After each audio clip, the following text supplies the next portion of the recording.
안녕하세요. GTS 한국사 오늘 고려 두 번째 시간 주제 5 문벌의 동요와 무신 정권에 대해서 한번 정리해 보도록 하겠습니다. 준비됐나요? 네, 한번 가보도록 할게요. 자, 오늘은 우리가 문벌 사회의 동요 계기가 된 사건 두 가지를 만나보게 될 거예요. 미리 얘기를 하자면 이자겸의 난과 묘청의 서경천도 운동 되겠습니다. 그 두 가지 사건을 여러분들이 좀 키워드 위주로 잘 살펴보기 바랍니다.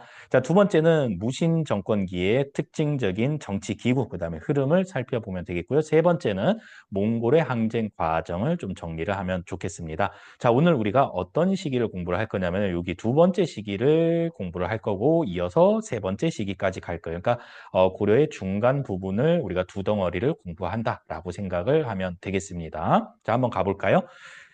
12세기쯤 되면은 이제 문벌 세력들이 이제 강화되게 되는데 이들은 어떤 가문이냐면은 높은 관직을 대대로 독점해 오던 그런 몇몇 가문들을 이야기를 해요. 자, 이들은 과거와 음서를 통해서 높은 관직을 독점했을 뿐만 아니라 전식과 또 녹봉 등을 통해서 경제적인 풍요를 누리기도 했습니다. 관직도 먹고 그다음에 돈도 먹고 이런 상황이었다라는 거예요. 자, 이들이 이렇게 권력을 계속 누릴 수 있었던 이유 중에 하나는 중첩된 혼인 관계 덕분이었어요. 그러니까 주로 이제 왕실하고 계속 이제 결혼 관계를 맺으면서 왕의 친척이 되는 거죠. 그러면서 이제 권세를 누렸던 그런 가문을 문벌이라고 합니다.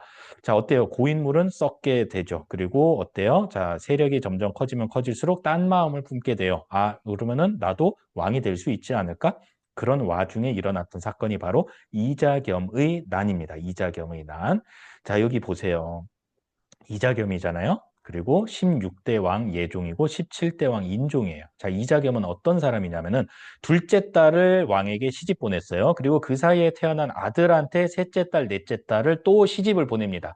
자, 인종의 입장에서 이자겸은 외할아버지이면서 장인 어른이 되는 거예요. 뭔가 좀 우리가 생각할 때 좀 이상한 느낌이 들죠. 그렇죠? 그래서 이 인종이 너무 이자겸의 세력이 커지니까 이자겸을 좀 견제를 하기 시작합니다. 그랬더니 눈치가 빨랐던 이자겸이 먼저 선수를 쳐서 반란을 일으키게 되는 거예요. 자, 그 반란이 바로 이자겸의 난이지만 부하 척준경에 의해서 이자겸이 제거가 되고 결국에 척준경도 축출이 되면서 이자겸의 난은 끝나게 됩니다. 그리고 나서 얼마 가지 않아서 두 번째 사건, 묘청의 서경천도 운동이 일어나게 되는데 자, 우리가 알고 있다시피 고려의 수도는 개경, 지금의 개성이잖아요. 거기에 기득권 세력들이 많이 있었던 거예요. 그런데 이자겸의 난을 겪었던 인종은 이 개경 귀족 세력들을 좀 견제를 하고 싶어. 그래가지고 새롭게 떠오르고 있었던 지금의 평양 지역의 서경 세력들을 좀 이용을 해서 여러 가지 개혁을 하고 싶었던 거예요.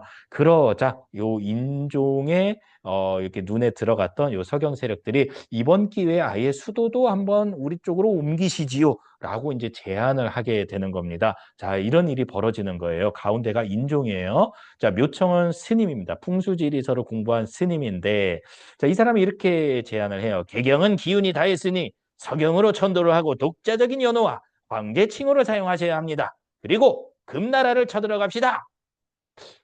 서경으로 가야 되나 하고 있던 차에 개경 귀족의 대표 주자였던 김부식, 삼국사기를 쓴 그 김부식이에요. 김부식이 이렇게 말립니다. 봉수지리는 믿을 게 못 되옵니다. 그리고 금을 치다니 말도 안 되옵니다. 안 되는 건가? 인종이 이렇게 어리버리하고 있는 상황에서 안 되겠다. 인종이 망설이니까 우리가 먼저 선수를 치자라면서 요 서경 지역, 지금의 평양 지역에 있는 서경 세력이 묘청을 중심으로 반란을 일으키게 됩니다. 그 사건이 바로 묘청의 서경천도 운동이에요. 어떻게 됐을까요? 1년 만에 진압이 되고 말아요. 누가 진압을 했을까요? 바로 개경 귀족의 개경 문벌의 대표 주자였던 요 김부식이 관군을 이끌고 가가지고 진압을 하면서 묘청의 서경천도 운동도 끝나게 됩니다. 다시 한번 정리를 할게요. 자, 이 당시에 서경 세력이 주장을 했던 거는 이거예요. 서경으로 수도를 옮겨주세요. 서경천도. 두 번째, 칭제건원, 황제를 칭하고 연호를 우리 거를 씁시다. 중국의 이 관계를 이렇게 종속되지 말고 우리가 황제 국가로 거듭나자라는 주장이라고 보면 되겠고요.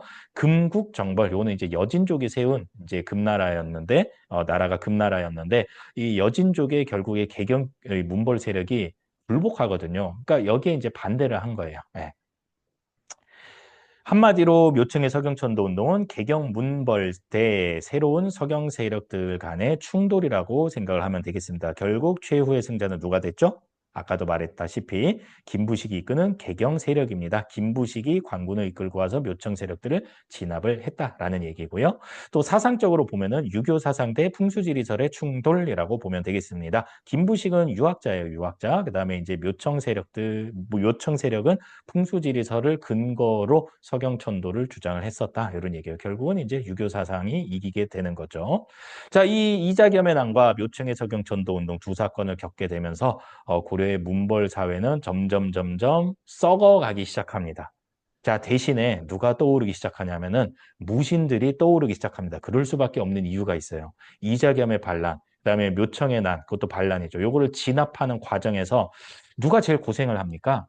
군인들이 가장 많이 고생하지 않습니까? 그런데 놀랍게도 고려 사회는 이 무신들이 엄청난 차별을 받던 그런 시대였어요. 그래서 이 일은 엄청나게 많이 했는데 오히려 차별을 받으니까 이 무신들이 화가 점점 쌓이기 시작하는 거예요. 설상가상으로 이런 일이 벌어져요. 문신이죠. 문신. 김부식의 아들이에요. 김돈중이라는 젊은 문신인데 수염에 불을 붙여볼까? 내 수염도 아닌데 뭐. 라면서 나이 지긋한 무신, 원로인 정중부의 수염을 불태워버리기도 하고요.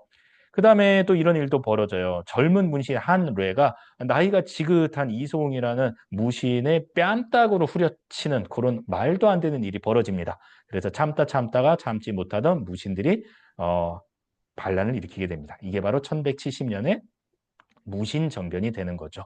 일어날 만했죠. 그죠? 문신들이 좀 자중을 했어야 되는데 너무 무례하게 굴었네요. 자, 무신정변 이후에 어떤 일이 벌어지나 볼까요? 자, 먼저 권력을 잡았던 사람은 이의방, 그다음엔 정중부, 경대성, 이의민.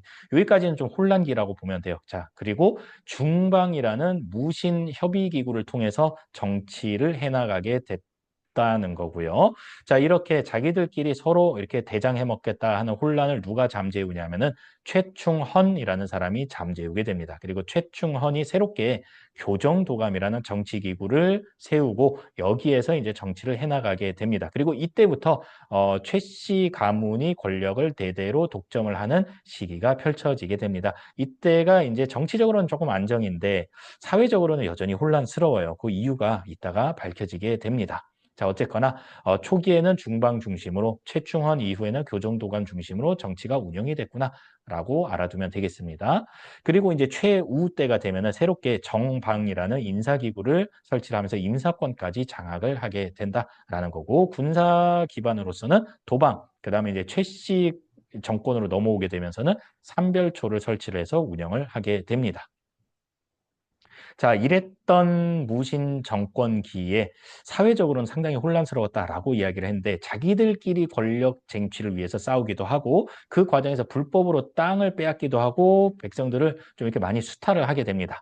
그러면서 하층민 봉기가 굉장히 많이 일어났던 시기가 무신 정권기이기도 해요. 대표적으로 망이망소이의 난, 그다음에 만적의 난, 그다음에 김삼이, 효심의 난, 뭐 등등등이 있었습니다. 굉장히 혼란스러운 시기였죠. 네. 자, 그러던 1225년 음력 1월 압록강 너머에서 의문의 살인 사건이 발생했습니다. 고려를 왕래하던 몽골 사신 저고여가 누군가에 의해 무참히 살해당한 것인데요. 감히 몽골 사신을 조사를 하기 시작한 거예요. 자, 용의자 1, 용의자 2, 고려, 용의자 3, 누굴까요? 인터뷰를 한번 들어보겠습니다. 저거야가 피살된 이유, 우리가 사건 조사를 위해 진상조사단을 파견했는데 고려 쪽에서 화를 쏘아 쫓아냈어요. 고려가 진짜 범인이 아니라면 왜 그랬겠습니까? 라고 몽골 대표가 얘기를 하네요. 자, 그래서 이 사건을 빌미로 몽골이 쳐들어오게 됩니다. 자, 몽골족은 어떤 군대를 운영을 했냐면은 말을 굉장히 잘 타는 민족이잖아요. 말이 가장 무서워하는 게 뭐냐면은 바로 물이에요, 물. 그래가지고 무신 정권은 이때 당시에 최씨 정권이죠. 수도를 개경해서 저 바다 건너 강화도로 옮겨버립니다. 수도로 옮긴다를 천도라고 부르죠. 그래서 강화도로 천도를 하고 백성들은 버려진 거예요. 근데 정말 놀랍게도 3, 40년 동안 이 백성들이 가진 것 없는 백성들이 이 세계 최강의 군대인 몽골 군대에 맞서서 싸우게 돼요. 이렇게 돼 있죠. 보면은 개경에서 어때요? 강화도로 도망을 갔고요. 지배층은. 그다음에 이제 뭐 여기 노비들 막 항전하고요. 뭐 그렇습니다. 뭐 대표적으로 또 처인성 전투가 있죠. 처인성에서 김윤우라는 승려가 몽골의 적장인 살리타를 사살하기도 하고요. 뭐 이렇게 이제 백성들이 나라를 지켜나가게 됩니다. 자, 싸우다가 지쳤어요. 그래서 이제 그만 싸우자. 그런 여론이 이제 높아져요. 그러던 와중에 이제 최씨 정권이 무너지게 되고 고려 왕실은 다시 개경으로 환도를 결정하게 됩니다. 수도를 되돌아간다 이런 뜻이에요.